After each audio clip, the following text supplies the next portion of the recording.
Well, hello everyone. We're in the conference now. Welcome to the Environmental Law Center and welcome to Greenhouse Gas Roundup Part 2, Agriculture.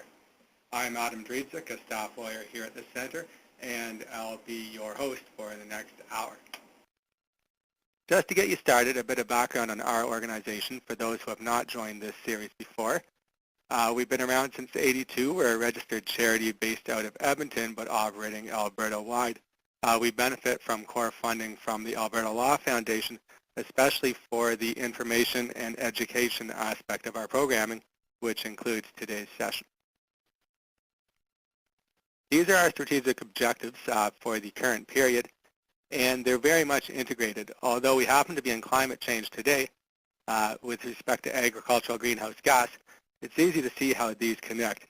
And especially in Alberta, which accounts for 60% of all irrigation in Canada, and the fact that those rivers are glacier-fed to boot, no doubt the water and land use objectives are very much tied in, as is the cumulative effects one, given that greenhouse gas could perhaps be the mother of all cumulative effects issues, as the sources are so wide and far dispersed, and there are more of them all the time before an equal amount of emissions are removed.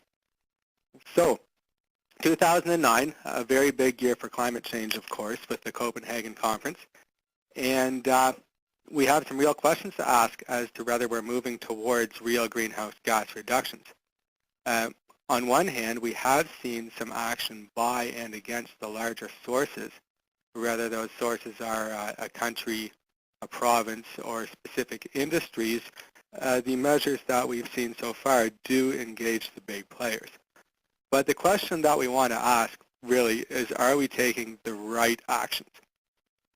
And for those of you who did join into our previous session on February 2010, some of the questions that I asked really were the value of the market approach compared to more traditional means of environmental protection, like command and control, like imposing standards upon emitters.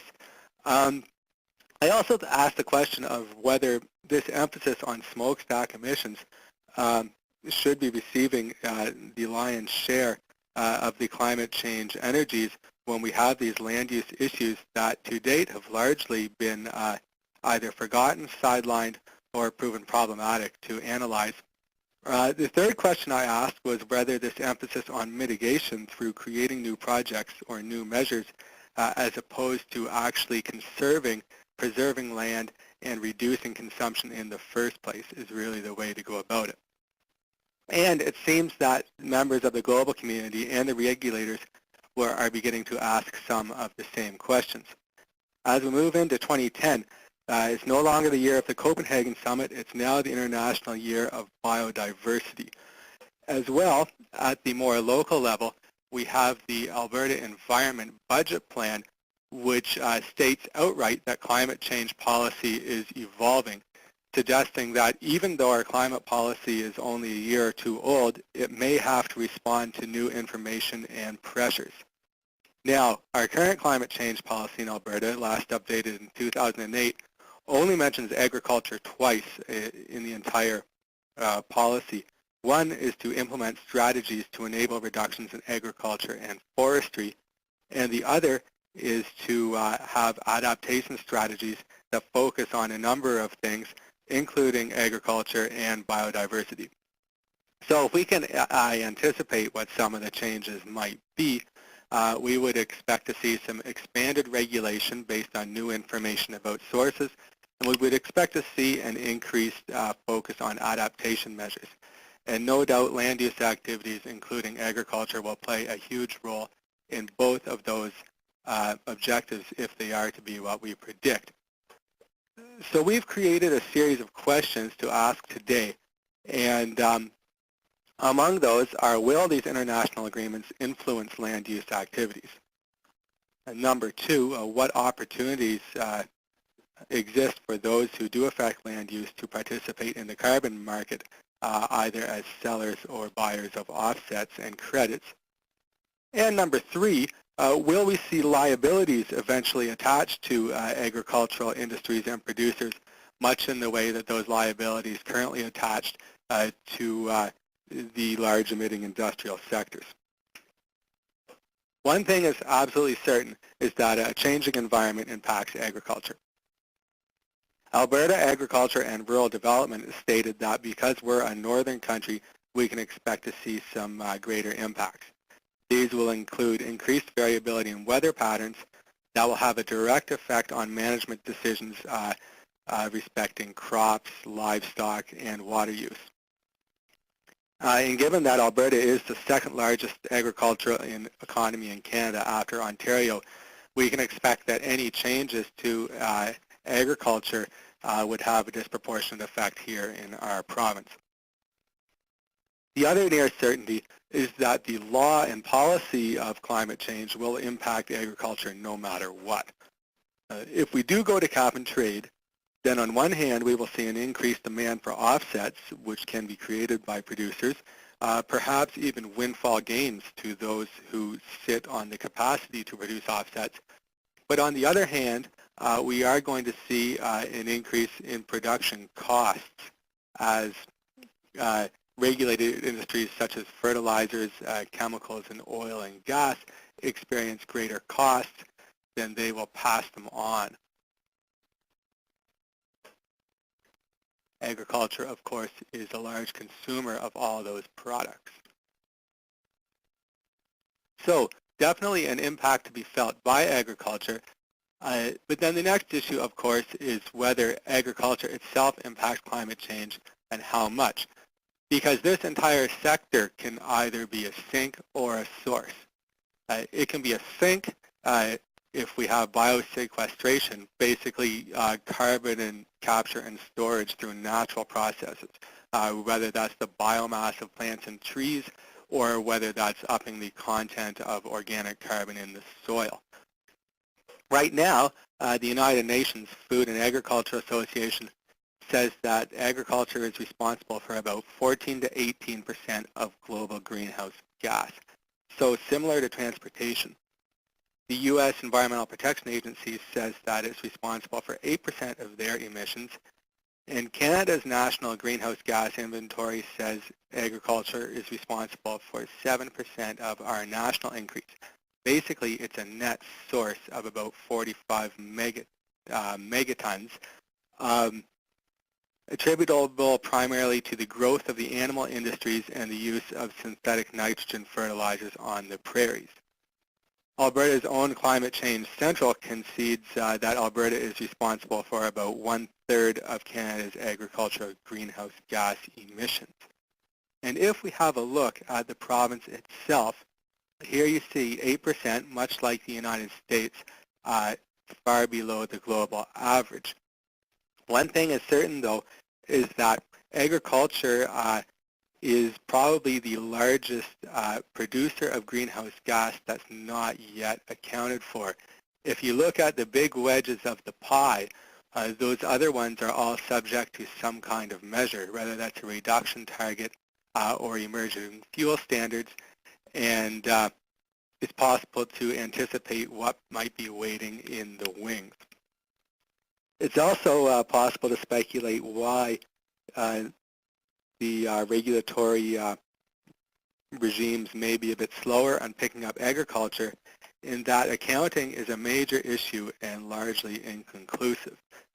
So we see statements, for example, in Maclean's magazine of just last month, March 2010, an article that says, "Stop eating meat, save the planet," citing a University of Chicago study that veganism is more effective than driving a hybrid vehicle. Well, how do you get to that? To begin with, one thing that practically everybody agrees on is that 1 unit of greenhouse gas is 1 ton of carbon dioxide or equivalent. So methane, one of the largest sources of agricultural emissions, is 21 times stronger than CO2. And nitrous oxide is 310 times stronger than CO2. After that, uncertainty begins to emerge because GHG emissions change with the type of farming. For example, this agricultural Alberta GHG graph on the screen right now, according to Alberta Environment, accounts for soil use, manure management, and waste emissions, but it doesn't cite enteric fermentation, which is basically methane emissions caused by the digestion of livestock and emitted from the front end as well as the back. So, however, enteric fermentation factors largely in some of the offset development protocols created here in Alberta, so there's some uncertainty. Right now, the United Nations Food and Agriculture Association says that agriculture is responsible for about 14 to 18% of global greenhouse gas. So similar to transportation. The U.S. Environmental Protection Agency says that it's responsible for 8% of their emissions, and Canada's National Greenhouse Gas Inventory says agriculture is responsible for 7% of our national increase. Basically, it's a net source of about 45 megatons, attributable primarily to the growth of the animal industries and the use of synthetic nitrogen fertilizers on the prairies. Alberta's own Climate Change Central concedes that Alberta is responsible for about 1/3 of Canada's agricultural greenhouse gas emissions. And if we have a look at the province itself, here you see 8%, much like the United States, far below the global average. One thing is certain, though, is that agriculture is probably the largest producer of greenhouse gas that's not yet accounted for. If you look at the big wedges of the pie, those other ones are all subject to some kind of measure, whether that's a reduction target or emerging fuel standards, and it's possible to anticipate what might be waiting in the wings. It's also possible to speculate why the regulatory regimes may be a bit slower on picking up agriculture, in that accounting is a major issue and largely inconclusive. So we see statements, for example, in Maclean's magazine of just last month, March 2010, an article that says, "Stop eating meat, save the planet," citing a University of Chicago study that veganism is more effective than driving a hybrid vehicle. Well, how do you get to that? To begin with, one thing that practically everybody agrees on is that 1 unit of greenhouse gas is 1 ton of carbon dioxide or equivalent. So methane, one of the largest sources of agricultural emissions, is 21 times stronger than CO2. And nitrous oxide is 310 times stronger than CO2. After that, uncertainty begins to emerge because GHG emissions change with the type of farming. For example, this agricultural Alberta GHG graph on the screen right now, according to Alberta Environment, accounts for soil use, manure management, and waste emissions, but it doesn't cite enteric fermentation, which is basically methane emissions caused by the digestion of livestock and emitted from the front end as well as the back. So, however, enteric fermentation factors largely in some of the offset development protocols created here in Alberta, so there's some uncertainty. If we move to another graph, this one created by the United Nations Environment Program, breaking down agricultural sources, you'll see the blue wedge on the bottom, enteric fermentation, is actually quite large. And it includes things that we didn't count here in Alberta, like deforestation. So really, the question is what to include. The U.S. includes fertilizers within agriculture, whereas in Alberta we include that with the fertilizer producer, who might be a regulated facility. Yet at the same time, the U.S. does not include agriculture and land use in the same category. Some things are not accounted for at all, like on-farm fuel use. Pesticide production would go with the producer. And the big challenge then would be, ultimately, how do we do a full cost accounting for agriculture without double counting? Well, this has been a particular problem at the international level, which drives much of the structure of domestic regimes. Here you see the United Nations Framework Convention on Climate Change. Article 4 of the convention itself says that each nation shall provide an inventory of their sinks, i.e. sources of emissions removal. But then the Kyoto Protocol, which is binding on the signatories, not all of the conference, of course, are signatories to Kyoto. Kyoto suggests, well, it states that each nation will choose whether to account for forestry and agriculture in its reporting. Before we got to Copenhagen, we had a significant international agreement in Marrakesh, and parts of that was this LULUCF, call it what you will, land use change, and forestry commitment to develop methods to factor human emissions and removals of greenhouse gas from land use, and nations are invited to measure and report. Also at Marrakesh, we saw a draft decision for the removal of sinks to be accounted and reported for, but that did not get to be finalized into a decision. I just got a rather long question by Liz asking about electric generation. Unfortunately, I won't be able to read it all at the moment, but I'll take it up at the end, and I will definitely provide an answer. She wants direction to some authorities on electrical production for use by Pembina Institute. If the long questions come in during the course of the presentation part, I'll probably have to take them up at the end, but be assured that I will definitely attempt to address your specific concerns. So after Marrakesh, we moved to Copenhagen. Was it a success or a failure? Well, Alberta definitely likes it and have stated as much. It's not enforceable. It involves a reduced national commitment, and the land use change, and forestry is still not factored into national targets or reporting. The best we have is some existing guidelines for forests, croplands, grasslands, wetlands, and settlements. And we have a political commitment to collaborate on reducing agricultural emissions. The group just wound up their inaugural meeting in New Zealand last week, and Canada was there. There's a livestock stream headed by New Zealand and the Netherlands, a cropping stream headed by the U.S., and a paddy rice stream headed by Japan. However, overall, businesses are more concerned with the emergence of domestic legislation, and especially U.S. legislation, than they are with this international agreement, and we will not be holding our breath. What we've done in the interim is look at how agricultural might be regulated so as to reduce emissions. One option, of course, is to promote biofuels. That's controversial because it can contribute to indirect land use changes which would negate reductions, such as spreading food crop production out into marginal lands.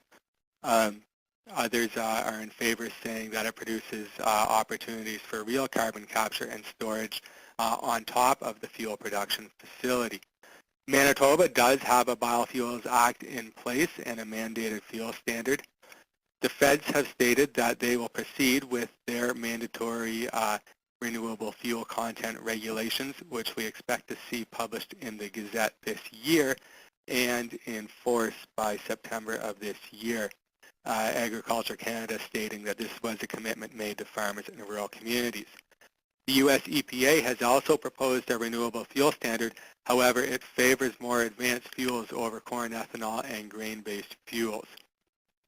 Second option would be to impose commands directly upon agricultural facilities, and we have seen the endangerment finding by the U.S. EPA, which will allow them to regulate greenhouse gas under the Clean Air Act.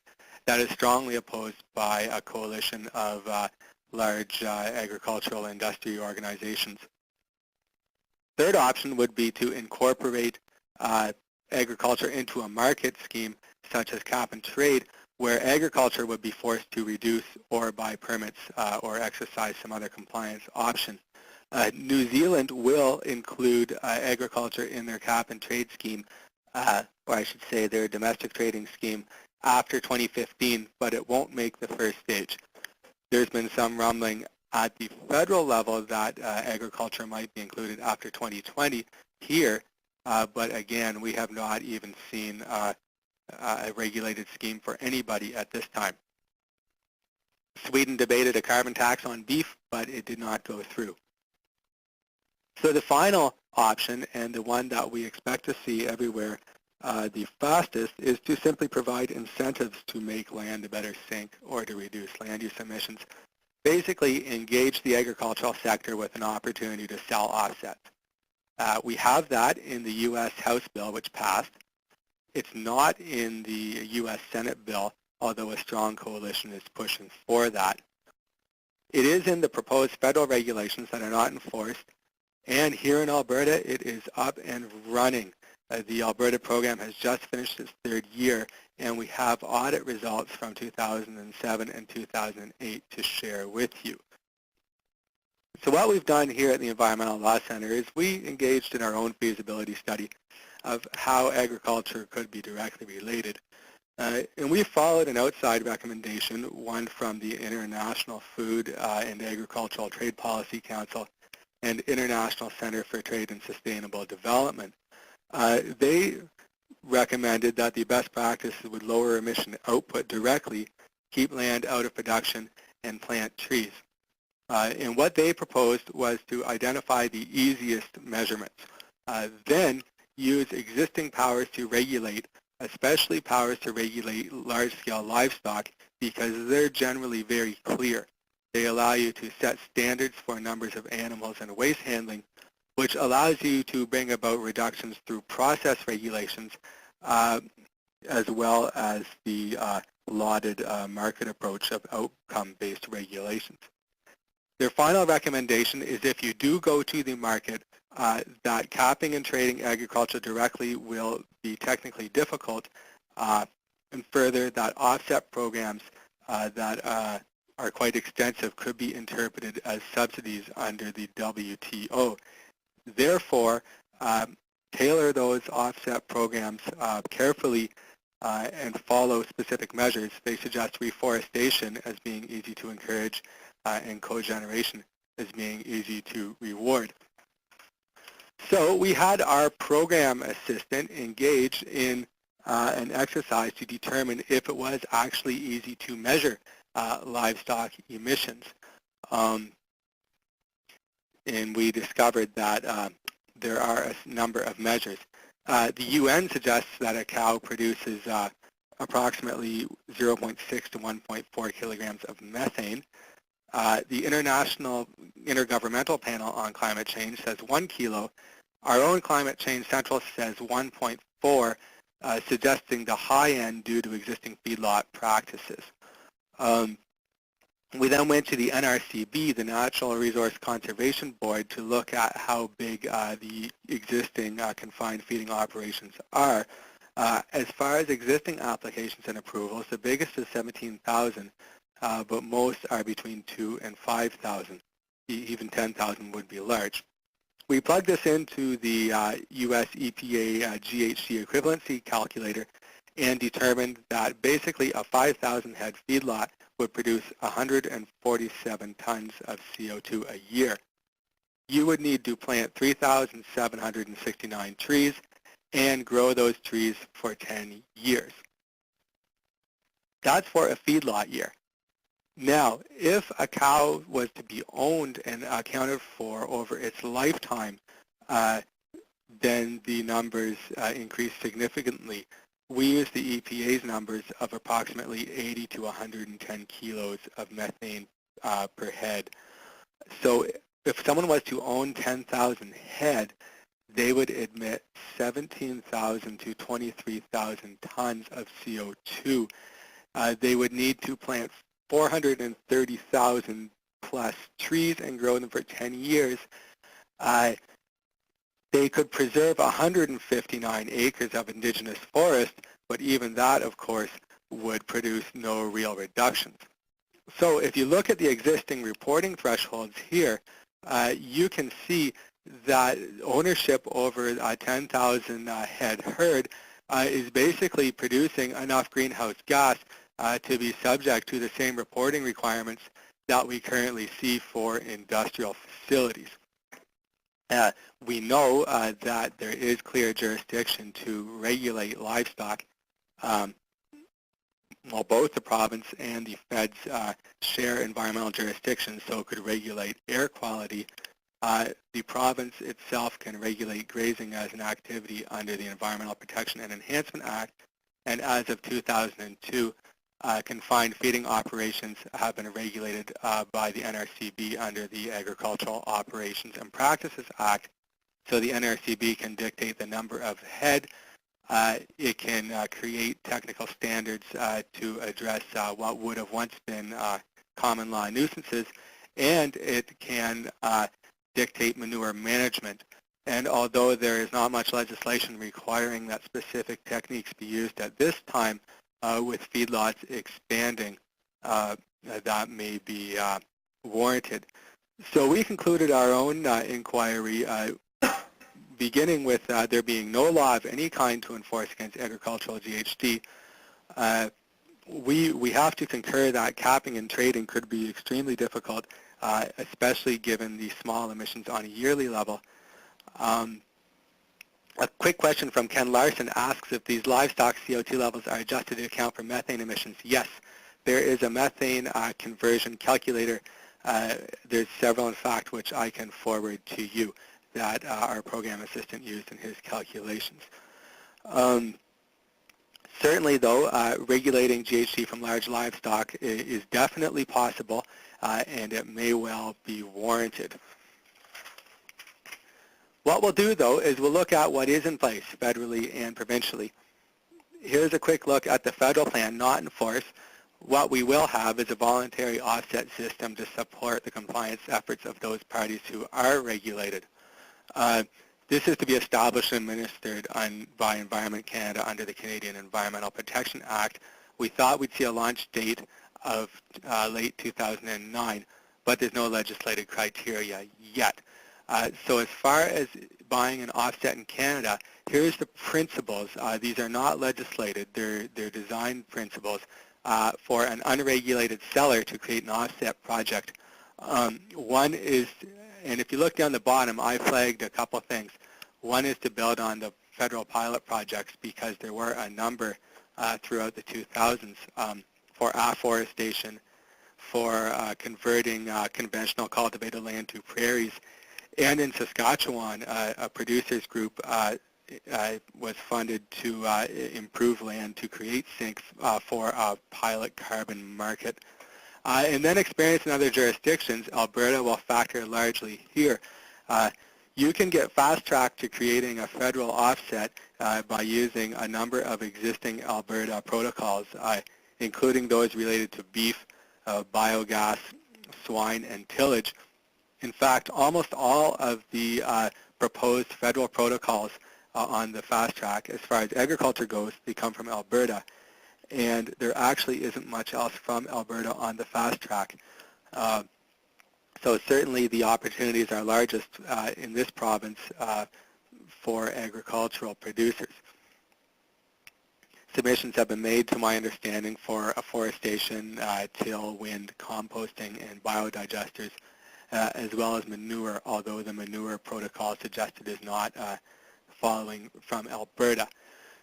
So we will see some tech guidelines for use by the unregulated seller, and these drafts were published in the Gazette over the last couple of years, and we expect to see a final rules for the protocol developers to come out in the Gazette shortly. After that, you are out of the regime and into the private sector.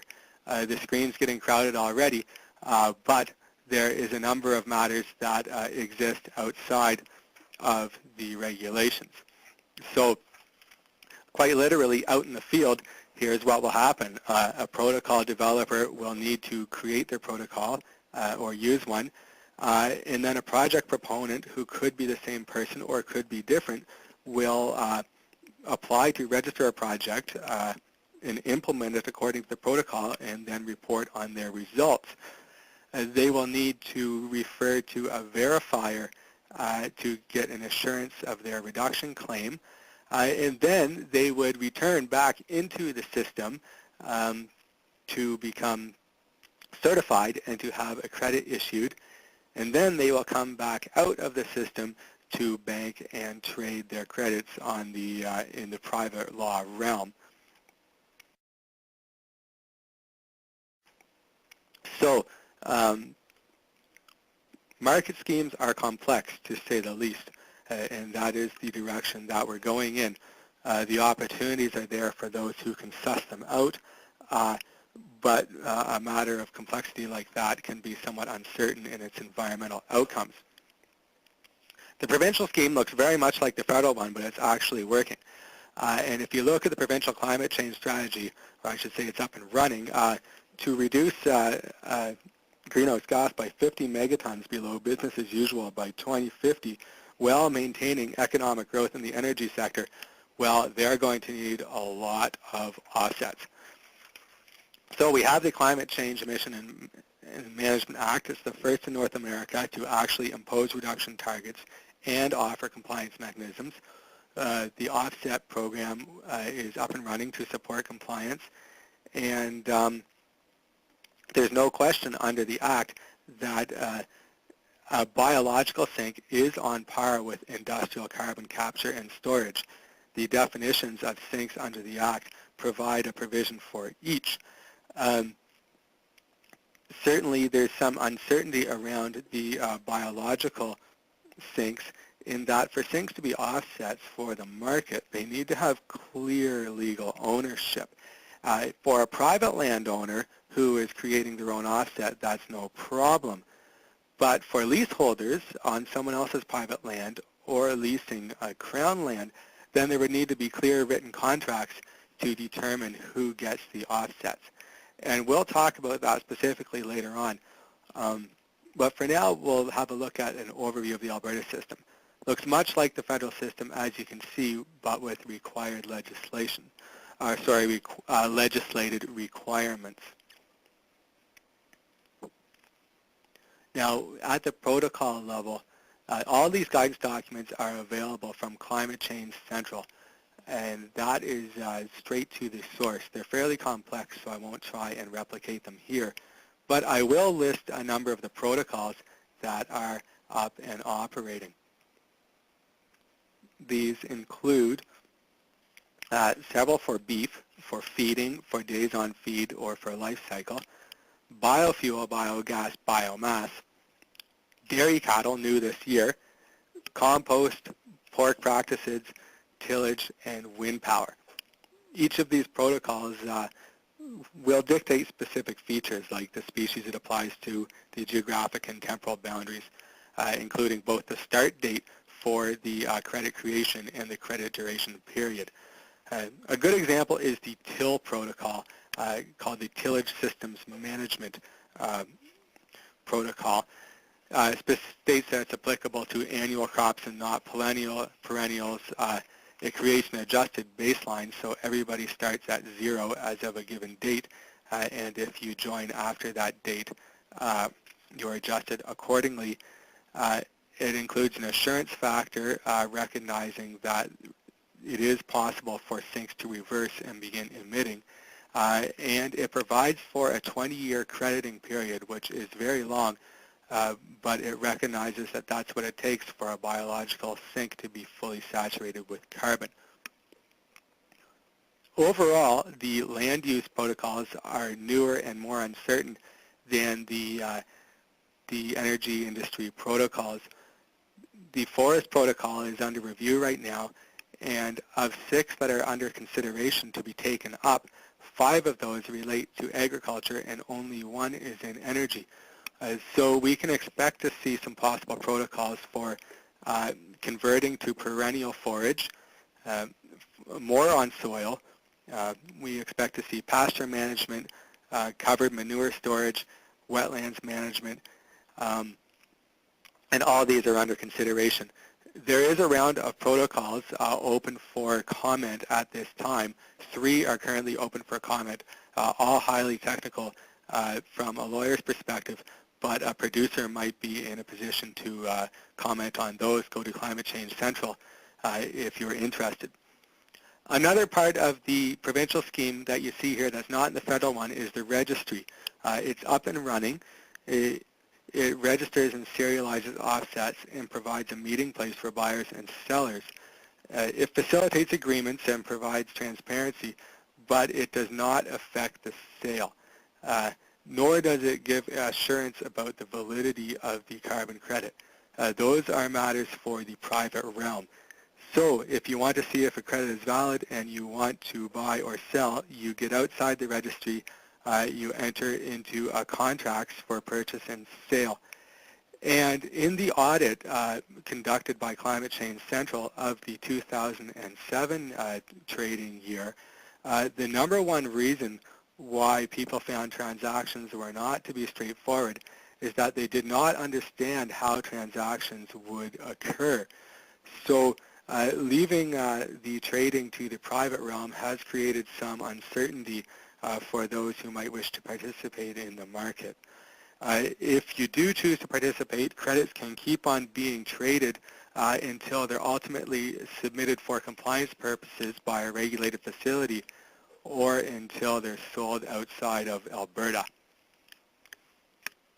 So for those who might want to create an offset, Climate Change Central will help you with the calculations. But there are also some more pragmatic considerations.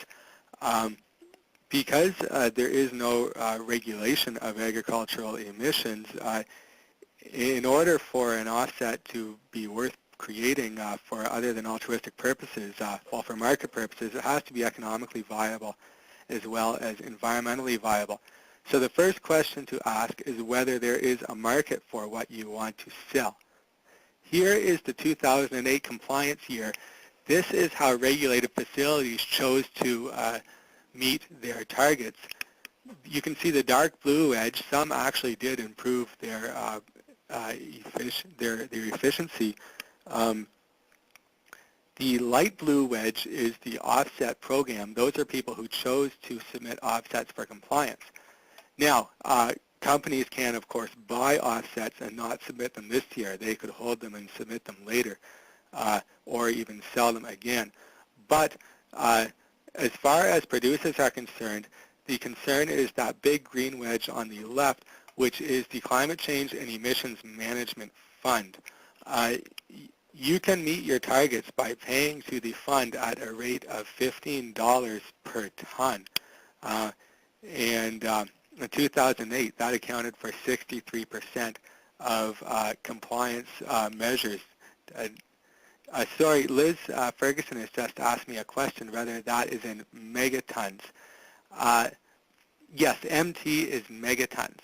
So you would have to add the zeros if you're so inclined. And if you do that, please forward them to me. Math is not my forte here. I can give you a percentage as well, though. Like I said, that green is 63%, whereas the blue buying an offset is only 31%. And this light green is to buy a credit from another facility who did better than was required of them. So that money going into the fund goes to fund projects primarily in the energy sector. The shortlist is out. They're going to fund 15 of 30 shortlisted projects, and only 3 of those are in agriculture. 1 for creating biocoal from waste products, 1 for biogas and cogeneration, and a 3rd one for green biofuel. But what we're seeing here is the energy sector, who is subject to compliance requirements, is basically funding the lion's share of projects in their own sector. So anyway, here's what it would cost if you want to create an offset. You can see that nothing here is cheaper than $15 a ton. That means that there is some financial disincentive to engage in offset creation. Composting is the cheapest. You can see all you need is a truck, a shovel, and a turner. But even then, it's going to cost more to create than companies can potentially meet their compliance requirements for. Now, if we did get some firm, hard targets in Alberta and went through cap and trade, then we would expect the price of carbon to be standardized across the board. We'd have some parity. But what this really exposes is that the Alberta market scheme is not a true carbon market. There is no set price on 1 unit of carbon, certainly not fixed by the government, and in fact Alberta Environment does not even get involved in the price of credits, to my understanding. So these manure management offsets is just one example, and perhaps these are some of the more capital-intensive projects to get up and running. Basically, it would be hundreds of thousands of dollars for a biodigester or a gasification system. So if you have a viable biogas facility, you probably also have a feedlot that's large enough that it could potentially be regulated for its own emissions, or at least required to report in the future. So there is some uncertainty for those who do choose to invest in offset creation. However, the positive of the offset program is it's unquestionably growing. We don't even have the 2009 report out yet, and you can already see a huge skyrocketing here, not only in the number of facilities who have chosen to buy offsets for compliance, but in the number of different projects that are up and running and the number of tons reduction. And again, Liz, we better double check whether that's million tons and megatons are in fact the same measurement there. So no doubt offset use is increasing. There's some other considerations you might want to consider, for example, aggregation, and that's particularly common with till systems. In order to create enough offsets to sell to a big emitter, it's necessary to compile these instruments. So one option is for the aggregator to own all the credits, basically to buy them from individual tillers. And another option is for the aggregator to act as an agent. And if that's the case, you're going to need clear paper contracts to show the legal ownership. There's also some confidentiality issues, which from an environmental lawyer's perspective, it's good to see a commitment to transparency in the offset regime, in that there's a public registry, there's a supplementary audit, and the protocols themselves often require full transparency. However, for producers, you should know that you will be subject to transparency requirements and even the possibility of further audits. A final consideration would be that the federal and provincial schemes look the same, but they're not quite identical. So at this time, there would not be any equivalency agreements where one scheme would act for both levels, although that's certainly a possibility under the Canadian Environmental Protection and Enhancement Act if they did eventually become identical. And of course, the federal government will have an interest in having provincial schemes meet international standards because they will be ultimately responsible. So we've got about 15 minutes left, and I'd like to open it up for some questions. But first, I would like to leave with some comments of my own. No doubt this is a huge market opportunity, and while there is some accounting issues, they are not so much that we can't be trading at all. And likewise, the carbon rights legislation is at least sufficient for private landowners, although it would need some reform to expand market opportunities. And again, there's an extensive reliance on the private sector in what is ultimately not a real carbon market. So it is buyer beware, and probably due diligence on the part of all parties at this time.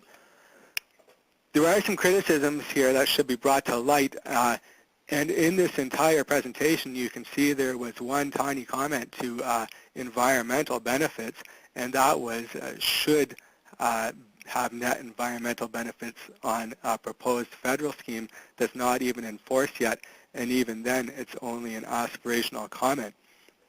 What we're seeing here is legislation that basically rewards and encourages the industrialization of agriculture, which is really the main source of agricultural emissions at this time. And trying to promote growth opportunities in all sectors makes bringing about net environmental reductions extremely uncertain.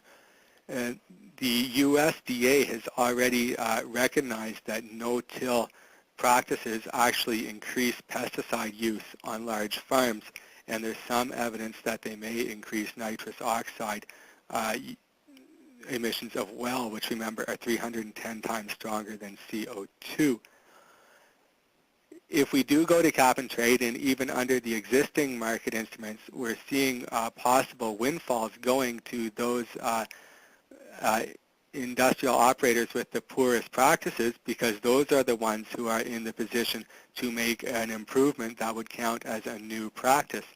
And if there's any evidence of that, consider that you have industrial agricultural groups trying to block the EPA's efforts to legislate and control greenhouse gas reduction, while at the same time are lobbying to include agricultural offsets in the U.S. Senate bill. And we have to question whether this is about environmentally sound farming or whether the market has become its own end. So many groups would suggest that a functional climate policy for agriculture is one that will promote ecological practices. Basically, we want quality offsets over quantity of offsets for some economy of scale. So we would farm to local conditions, organic where possible, without the use or limiting the use of fertilizers, fuels, and pesticides, which themselves create much greenhouse gas in their production.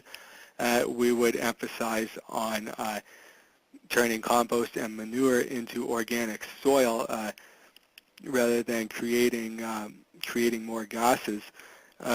As far as crop agriculture goes, how about reducing annuals and fallow periods and converting those to perennial species? And as far as animal agriculture goes, how about a movement from feedlots to pastures and free-range practices? Finally, how about including some non-market mechanisms to increase biotic sequestration, having some integrated approach? And I've chosen to end with this photograph specifically because of some comments we've received here at the Environmental Law Center, suggesting that maybe what's at stake here is not so much a failure to deter specific practices, but a failure to properly plan and manage. What happens when urban sprawl pushes farmland out? We don't just lose farmland, but we push it into grasslands, which of course sequester large amounts of carbon. Add biofuels, and we are pushing food production into even increasingly marginal lands. Basically what we have is a progressive displacement. So maybe what we need to be doing is actually restoring marginal agricultural lands for agricultural use, restoring rangelands to grasslands, enhancing biodiversity. And not only would that approach avoid some of the accounting issues that have plagued the agricultural greenhouse gas reduction issue, but promoting biodiversity would create that resilience that we need. And at that note, I would like to open it up to the floor here.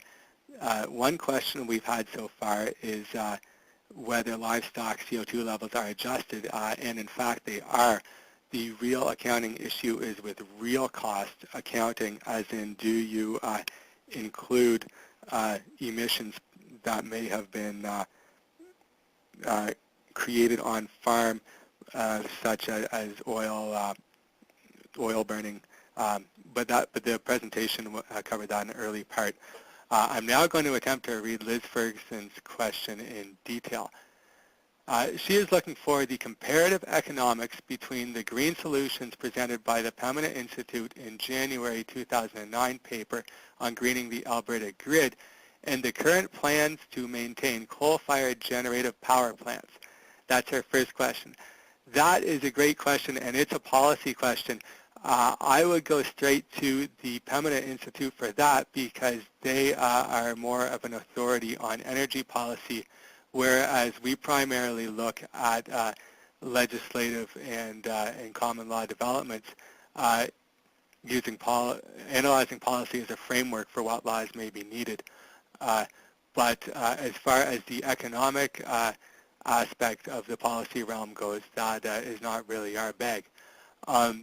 Second question is, what are the cumulative subsidies awarded to building current inventory of coal-fired power plants in Alberta?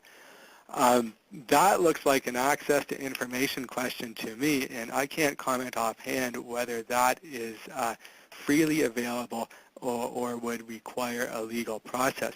I'm going to look into that one for you. Again, I would suggest contacting the Pembina Institute because they again are engaged in monitoring those type of activities. I will attempt to address that to the extent that it's a legal issue. We have a question from Kyla that we mentioned organics. Could small and organic farms benefit from offsets, or are they too small to be players? Well, small and organic farms would have to aggregate their offsets because the current trading regime is such an economy of scale. Mom and pop are not going to be able to offset Syncrude or Suncor on their own, and unfortunately that will engage middlemen over which there's already some legal issues. However, it could provide an incentive for small and organic producers to team up and in fact become power players of their own type. That need to engage small farms, and especially to engage the type of practices that small farms pursue as far as creating any real reductions, that is one of the reasons why I propose that the market cannot address the agricultural greenhouse gas issue on its own, and that we should have other more conventional measures to conserve and preserve land, or perhaps to impose controls upon agricultural producers for the type of practices that they engage in. A question from Nagao, if I pronounce that correctly. Great presentation, thank you very much. Well, thank you, Nagao. Please do not hesitate to contact the Environmental Law Center at any time. We're a free source of public legal information, and we also do take contract work as well. Here is our contact information if you wish to follow up with us on anything related to this presentation or otherwise. And although I blew over it quickly, we are a charity and we do take donations. A donation coming from an educational presentation will go directly back into our educational program. But by all means, contact us under any circumstance. That's the extent of the questions that we have so far. Just to wrap up, for those of you who are directly involved in production, there is an international conference on greenhouse gas and animal agriculture in Banff from October 3rd to the 8th of this year. It will be primarily focused on animal science, but there will be some presentations on trading and one on the viability of biogas as an emissions reduction approach. We also have a final session on greenhouse gas on the 9th of June that we can take up some questions and further points of interest. The question just came in from Liz, and it says, given the current requirements for large-scale players to have an impact, would you comment on the validity of a carbon tax? Yes, I would. We compared the viability of the market mechanisms in our past greenhouse gas presentation, and I came to the conclusion that carbon tax is simpler to implement than cap and trade. It is more transparent than cap and trade, and it provides for more participatory opportunities because everyone in the public and elsewhere can speak with their dollar. Now, as far as the impact on, say, for example, agricultural producers, well, everyone is going to pay no matter what, because if we go to cap and trade, then those who are subject to emission reduction requirements will simply pass on their costs to consumers. If we go to carbon tax, then the cost is there for everyone to see. Carbon tax, of course, is politically contentious, but legally it appears very viable and is supported by some of the more progressive environmental lawyers and scholars in this nation. Carbon tax is already in place in British Columbia, and it is the legislation is in place in Quebec, although I'm not sure if the regime is operating yet. Certainly carbon tax would be a burden on large consumers because it's not just the individual who pays, it's on all consumption across the pump, so industry would effectively be paying as well.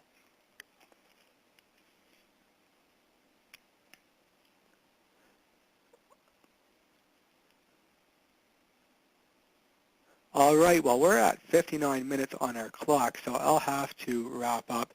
Like I said, there is a final session on June 9th. The topic is to be determined. We've done the basics of greenhouse gas regulation, and we've done agriculture, and I'd love to hear from anyone on what topics we might take up in the future under the greenhouse gas objective.